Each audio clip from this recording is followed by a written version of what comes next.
Hello, நமஸ்காரம். இன்னைக்கு மடிப்பாக்கம் சுந்தரி மாமியார் கிச்சன்ல ஒரு பிரண்டையை வச்சு ஒரு குழம்பு பண்றது எப்படிங்கிறத தான் பார்க்க இந்த பிரண்டையோட மருத்துவ குணங்கள் எல்லாருக்குமே தெரிஞ்சிருக்கும். கால் வலி, கை வலி, இடுப்பு, மூட்டு எல்லாத்துக்குமே இது நல்லது. நம்ம ஏற்கனவே பிரண்டை பொடி, பிரண்டை ஊறுகாய் எப்படி பண்றதுங்கிறத நம்ம போட்டிருக்கோம். தொகையலும் அரைக்கலாம், பிரண்டை தொகையலும் அரைக்கலாம்.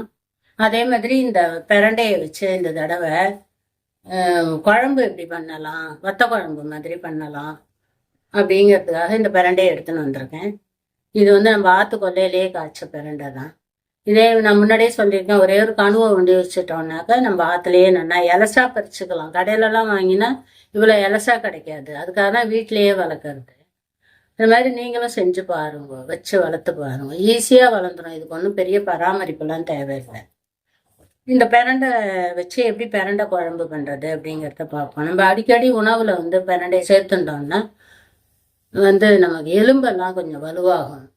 50-60 வயசுக்கு மேலே எல்லாருக்குமே எலும்பு வீக்காக போய் ஒரு மாதிரி சல்லடையாக ஆயிடுது அப்படிங்கிற டாக்டர்ஸ்லாம். இதை நம்ம அடிக்கடி வாரத்தில் 1 நாள் 2 நாள் சேர்த்துட்டோம்னா, ரொம்பவும் சாப்பிடக்கூடாது, சூடு அதிகம். அதனால கொஞ்சம் கொஞ்சம் அப்பப்போ வாரத்தில் 1 நாள் 2 நாள் சாப்பிட்டோம்னாக்க எலும்புக்கு நல்லா வலுவாக இருக்கும். முட்டி வலி, இடுப்பு வலியெல்லாம் அவ்வளோவா வராமல் இருக்கும். இதில் நிறைய ஃபைபர் இருக்கிறதுனால கான்ஸ்டிபேஷனும் இல்லாமல் இருக்கும் வயசானவர்களுக்கு. அதனால நம்ம வாரத்தில் ஒரு 2 நாள் இந்த பிரண்டையை சேர்த்துக்கலாம். வாங்க இப்போ எப்படி இந்த பிரண்டை வத்த குழம்பு மாதிரி பண்ணலாம் அப்படிங்கிறத பார்ப்போம். இந்த குழம்பு பண்ணுறதுக்கு வறுத்து அரைக்கிறதுக்கு என்னென்ன சாமான் வேணும் அப்படிங்கிறத பார்ப்போம். பிரண்டையை நார் எடுத்துட்டு இது மாதிரி பொடி பொடியாக நறுக்கி வச்சுக்கணும்.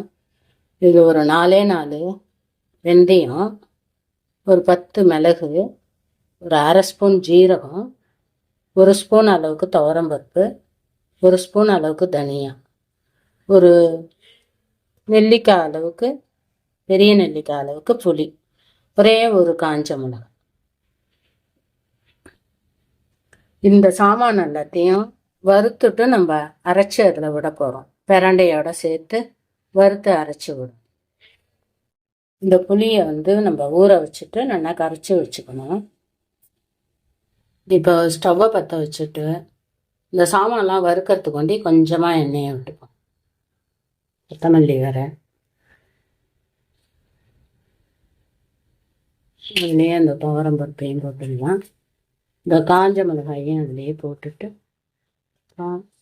மிளகு, லாஸ்ட்டாக ஜீரகத்தை போட்டுக்கலாம்.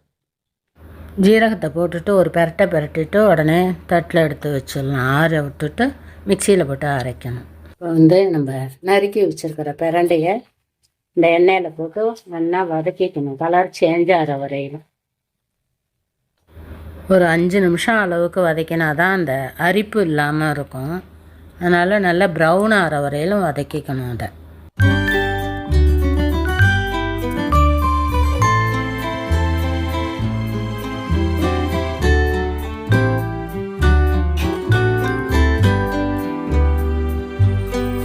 4 பல்லு பூண்டையும் அதை எண்ணெயிலேயே போட்டு வதக்கிடலாம். பூண்டு பிடிக்காதவா பூண்டு போட வேண்டாம். இந்த அளவுக்கு நல்ல கலர் மாறுற வரையிலும் நல்லா வதக்கிக்கணும். அப்போ தான் அரிக்காமல் இருக்கும்.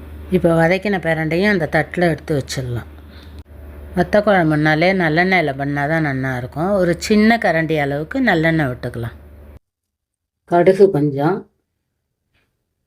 2 வெந்தயம்,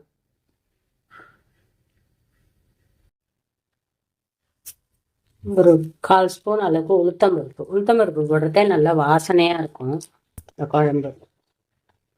கடுகு வெடித்து உளுத்தம்பருப்பு சேர்ந்ததும் சும்மா ஒரு 10 சின்ன வெங்காயம் வேண்டாங்கிறதாலும் வெங்காயத்தை போட்டுக்காம வெறும் இதெல்லாம் தாளித்து ஊற்றிட்டு புளியை கரைச்சி விட்டுடலாம்.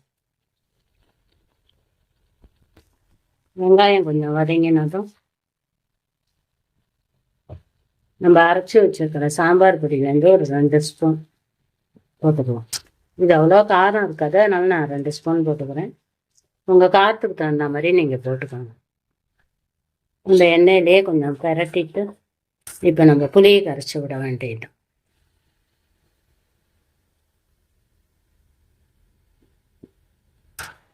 இந்த குழம்புக்கு தேவையான அளவு உப்பு போட்டுடலாம். ஒரு 1/4 டீஸ்பூன் அளவுக்கு மஞ்சப்பொடி. இந்த குழம்பு நல்லா சுண்டி வத்தட்டும். அதுக்குள்ளே நம்ம இந்த பிரண்டையெல்லாம் அரைச்சின்னு வந்துடலாம்.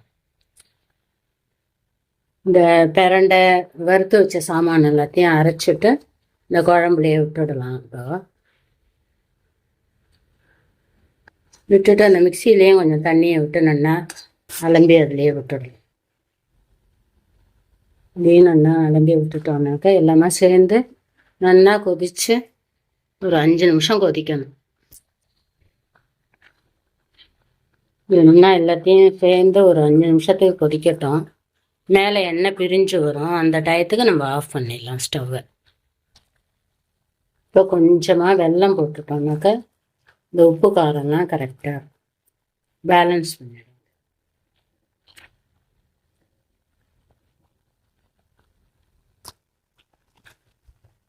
இப்போ மேலே எண்ணெயெல்லாம் மிதக்கிறது தெரியறதா? இந்த ஸ்டேஜில் நம்ம ஒரு கொத்து கருவேப்பிலையை அதில் போட்டுட்டு ஆஃப் பண்ணிடலாம் ஸ்டவ்வை. இப்போ பிரண்டை குழம்பு ரெடியாக எடுத்து இதை 10 இல்லாமல் பண்ணிட்டோம்னாக்கா 2-3 நாளைக்கு கூட வச்சுட்டு ஃப்ரிட்ஜில் வச்சு சாப்பிட்லாம். இப்போ சூடான சாதத்தில் கொஞ்சம் நல்லெண்ணெயோ இல்லை நெய்யோ விட்டுண்டு இந்த குழம்பை போட்டுன்னு சாப்பிட்டோம்னாக்கா செம டேஸ்ட்டாக இருக்கும். உடம்புக்கும் ரொம்ப நல்லது, ஆரோக்கியமானது. அதனால் நீங்களும் செஞ்சு பார்த்துட்டு எப்படி இருந்ததுங்கிறத கமெண்ட்டில் சொல்லுங்க. இந்த வீடியோ பிடிச்சிருந்ததுனாக்க ஒரு லைக் பண்ணுங்க, ஷேர் பண்ணுங்க, சப்ஸ்கிரைப் பண்ணுங்க. நிறைய பேர் சப்ஸ்கிரைப் பண்ணாமல் பார்த்துட்டுருக்கேன். அதனால் சப்ஸ்கிரைப் பண்ணுங்க. தேங்க்யூ ஃபார் வாட்சிங். நெக்ஸ்ட் வீடியோவில் பார்க்கலாம்.